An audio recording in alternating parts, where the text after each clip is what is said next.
The world hides secrets above our heads, lights that hover without sound, shadows that move against the stars.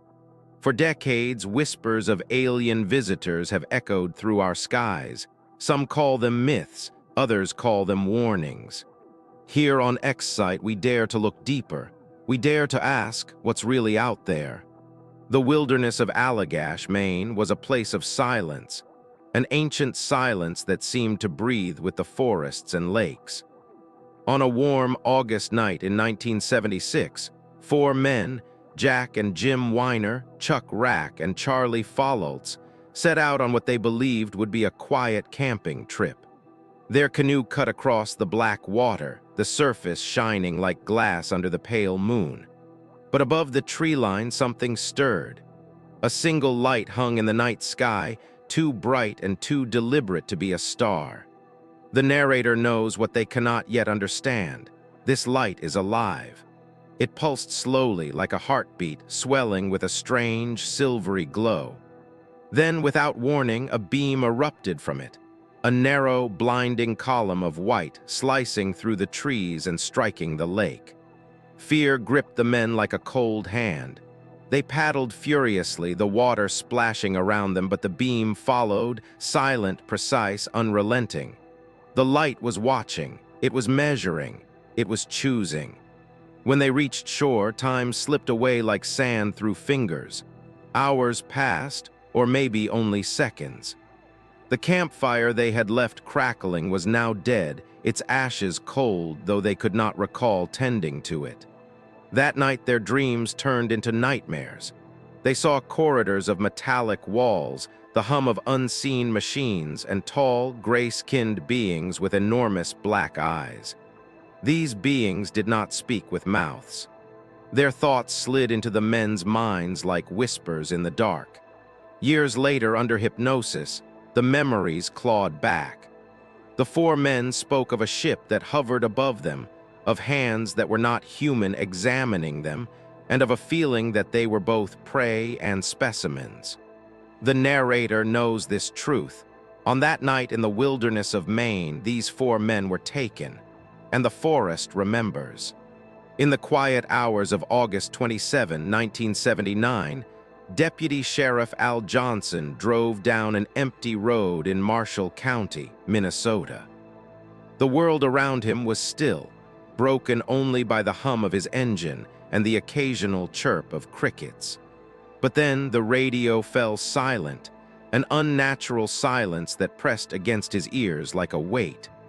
The narrator watches as Johnson spots a brilliant light hovering just above the road ahead. It was not a car nor a plane. It was something that glowed with its own power, suspended in the night like a burning star brought too close to the ground. Before he could react, the light surged forward and engulfed his squad car in a white-hot glow. His engine coughed and died, the headlights faded. He could hear the faint sound of cracking glass, though none of the windows broke. The dashboard lights flickered, then went black. Johnson gripped the wheel, frozen. Then nothing, no sound, no motion. No time. When his senses returned, he was slumped in the driver's seat. His watch and the car's clock both stopped at exactly the same time. 14 minutes had vanished. He stepped out, trembling, and found strange marks on the car's surface, burned patches that shimmered faintly under the moonlight. His eyes burned as though he had stared into the sun. His skin felt raw, heated from within, yet there had been no fire, no explosion. The Air Force would later investigate, but their answers were hollow, the same lifeless phrases used to explain away the unexplainable. The narrator knows the truth they will not say aloud. Johnson had crossed paths with something not meant for human eyes, something close enough to reach into time itself and erase it. The summer night was quiet in rural Kentucky, but that silence shattered when a metallic object drifted out of the sky and slipped into the trees near a small farmhouse. Inside, the Sutton family and their friend Billy Ray Taylor were enjoying the evening when the dogs began to bark. low, uneasy growls that warned of something unnatural. Billy Ray stepped outside first.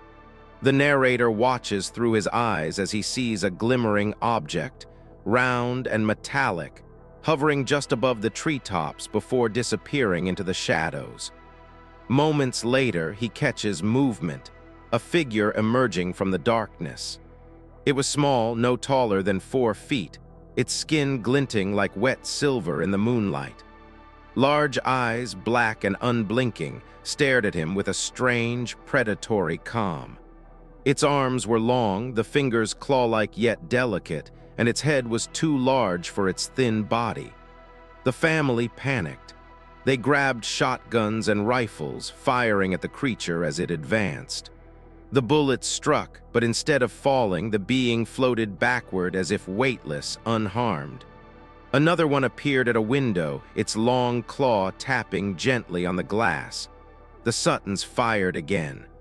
The air was filled with gunfire, screams, and the metallic echo of bullets striking something far harder than flesh.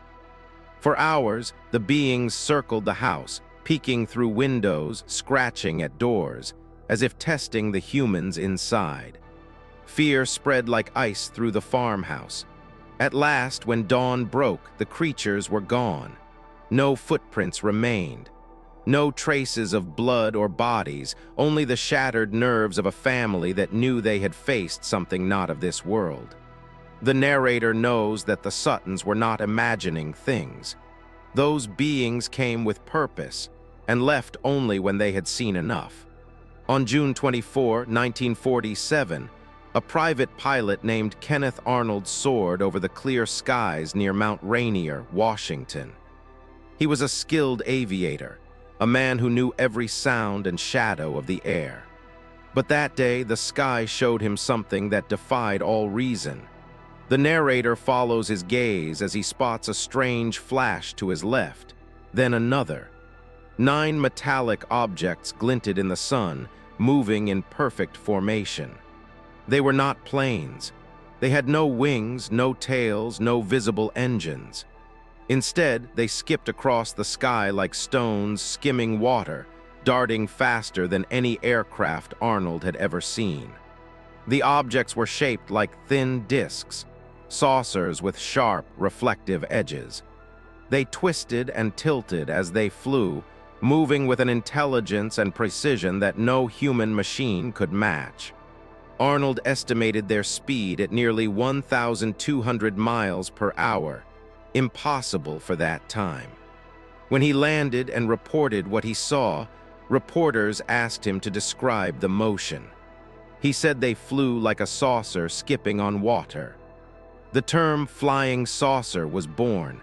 The government dismissed his sighting, offering vague explanations, reflections, whether anomalies, pilot error. But the narrator knows Arnold was not mistaken. He had glimpsed the first wave of something greater, a presence that had always been watching from above. It was a quiet evening near the docks, where the sea lapped softly against the wooden piers. Lieutenant Colonel French stood among a gathering crowd, all drawn by the same impossible sight. Out in the harbor, just beneath the surface of the water, something glowed. A soft, pulsing light that shifted in hues of white, blue, and gold. The narrator watches as the crowd edges closer, peering over the railings. What they see beneath the rippling water leaves them breathless. 2 enormous circular crafts lay half-submerged, their surfaces shining like polished silver, as if sculpted by the stars themselves. Around them, smaller lights drifted like fireflies trapped in a silent current. Then came the movement. 2 small gray figures, no taller than a child, worked with deliberate precision near the crafts. They were repairing something, or perhaps studying something. The water around them shimmered, disturbed not by waves, but by an energy no one could comprehend. The air grew still. No one dared to speak. The crowd could only watch as one of the crafts began to rise. It broke the surface of the water without a single splash, hovering silently, dripping with glowing droplets like liquid stars. The second craft followed, tilting slightly as if acknowledging the humans who stared from the shore. Then, with a sudden burst of light, both crafts ascended. They moved with a speed that defied all logic, vanishing into the night sky within seconds. The harbor returned to silence, but the people standing there knew they had seen something that could never be forgotten.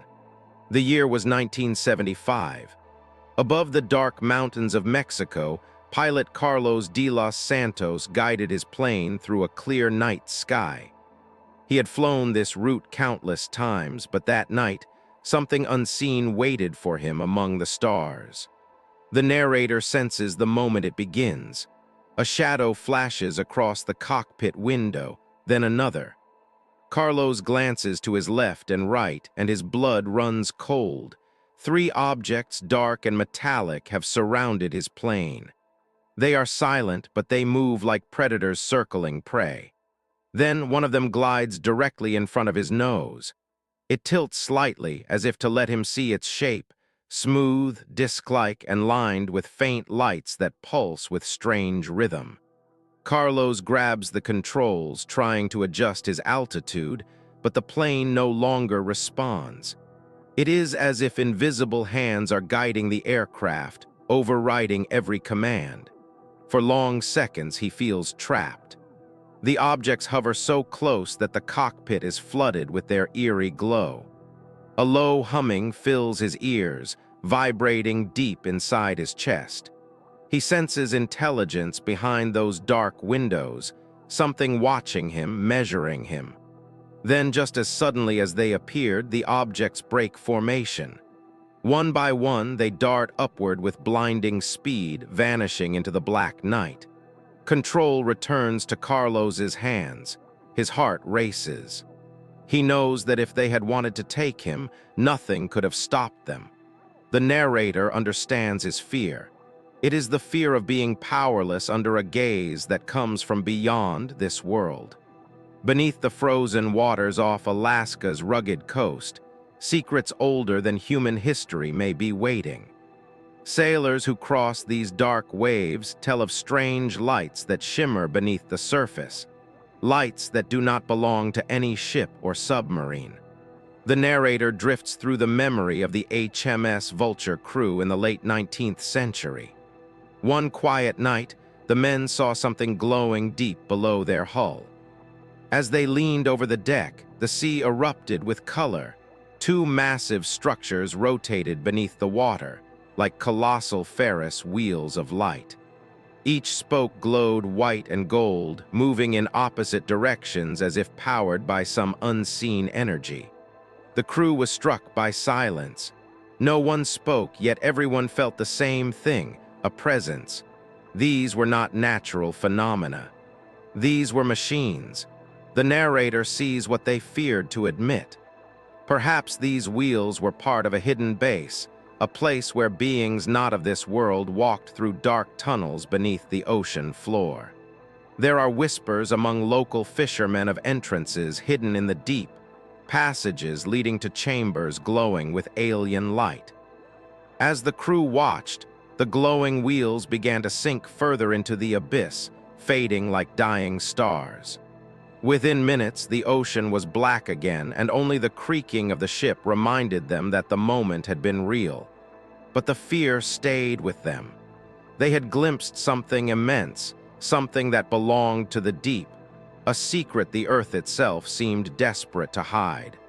In 2004, off the coast of San Diego, 2 Navy pilots, Commander David Fravor and Lieutenant Alex Dietrich, were sent to investigate something unusual. Their radar had picked up a fast-moving object, descending from 80,000 feet to sea level in less than a second. The narrator peers through the eyes of the pilots as they break through the clouds. Below, the ocean churns in a perfect circle, as if something beneath is stirring.